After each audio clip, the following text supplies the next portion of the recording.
Honourable Senators, I proudly rise in this chamber today during Global Pride Month to join the debate on Bill S-218.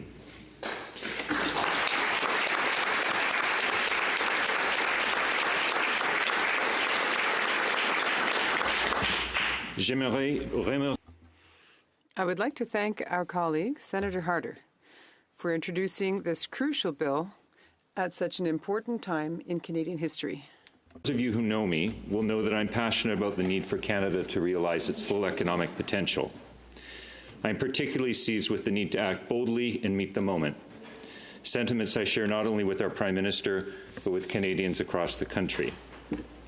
As such, I had envisioned my first speech in this place to be about the economy. Instead, I am compelled to speak on another issue that is not only important to me personally, but to all of us, our protected rights under the Canadian Charter of Rights and Freedoms, and our duty as senators to safeguard those rights for minority groups and all Canadians. Human rights should be table stakes for our country, but in recent times we have seen such rights eroded around the world, and indeed here in Canada as well. We have seen that increased political polarization and the rise of single-issue voting has, in some cases, turned the notwithstanding clause into a weapon used for political gain at the provincial level. We have now heard talk of this approach at the federal level as well. While I recognize that Bill S-218 will not dictate any provincial government's use of this clause, I rise today to support the intent of Senator Harder's bill, that we in this chamber might serve to guide and inspire future governments in its measured use. Given this, colleagues, I congratulate Senator Harder for being bold, for being provocative, and for introducing Bill S-218 to enshrine overdue legislative safeguards that will ensure that any future use of the notwithstanding clause is done, as we would all hope, only in the most exceptional circumstances, with robust consultation, with written justification, and only after a Supreme Court ruling so justifies, never preemptively.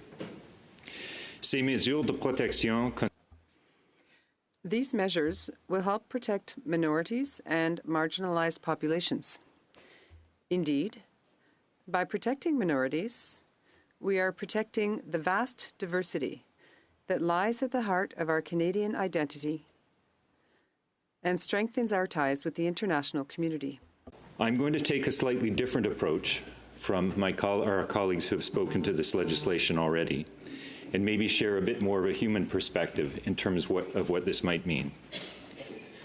Colleagues, today I'm going to pull on just one thread that is part of this magnificent tapestry of diversity in our country. In doing so, I hope to provide some rationale as to why the notwithstanding clause should be used as a tool of last resort, and even then, only with an exceptional level of transparency and oversight.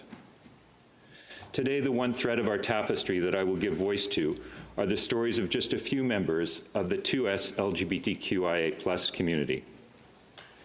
In my view, these stories both demonstrate how far we have come, but also how current challenges continue to bear a striking similarity to those of the past.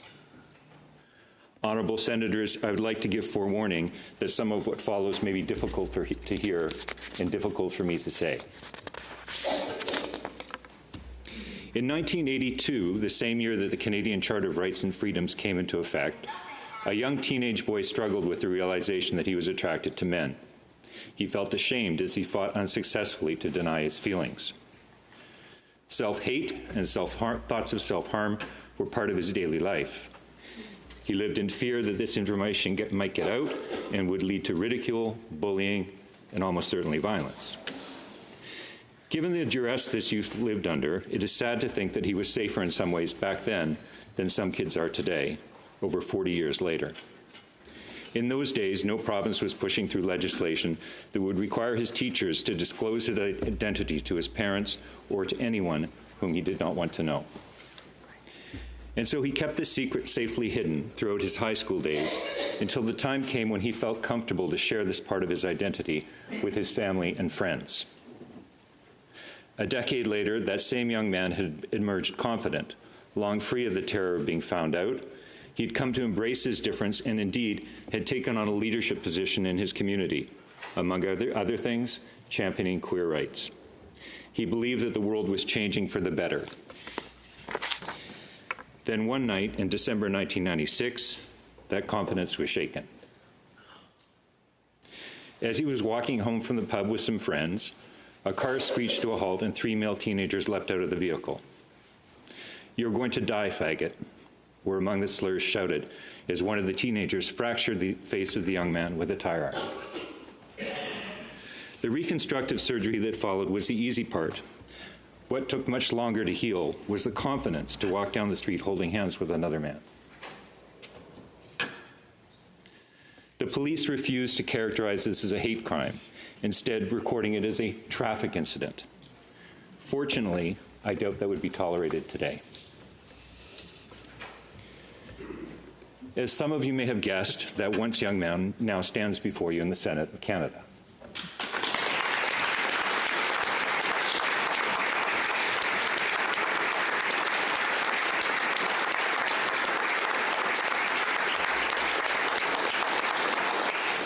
As I look back and I reflect on those periods of my life, I often ask myself, where would I have been today had things been different? Had I been outed in high school and bullied, or even attacked back then? Had I not been kept safe? Had my rights not been respected? But sadly, we see today that many young people are at the risk of losing those rights. We see time and time again that intolerance that led to my attack is alive and well, and indeed growing again in our country, fueled by politics of division that are putting minority communities at risk. Colleagues, let's now move to 20 years after the Charter was proclaimed. In 2002, in a small southern Manitoba town, a young teenager had his head wrapped in tape and pounded against the wall while his tormentors chanted homophobic slurs that I won't repeat in this chamber. Meanwhile, the teacher stood by and pretended not to see. When that same boy returned to school for the first day of grade 9, he was greeted by classmates throwing garbage at him and taunting him with more homophobic slurs. What a terrible environment for a young person to try and learn and thrive in. We would hope that these are relics and sentiments of the past and that we've moved on from them as a society. However, only 2 years ago, some parents in that same Manitoba community tried to have books that referenced 2S LGBTQIA+ themes banned from the public library.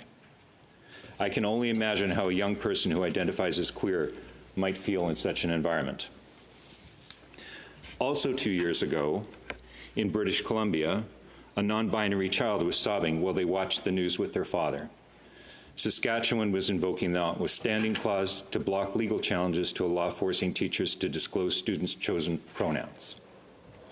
The clause was used preemptively, despite a judge warning that the law could cause irreparable harm to vulnerable students. The teenager watching from another province saw the warning signal clearly. It could happen to them next. Honorable Senators, as I was preparing these remarks, I had the opportunity to have a discussion with the mother of a young transgendered girl.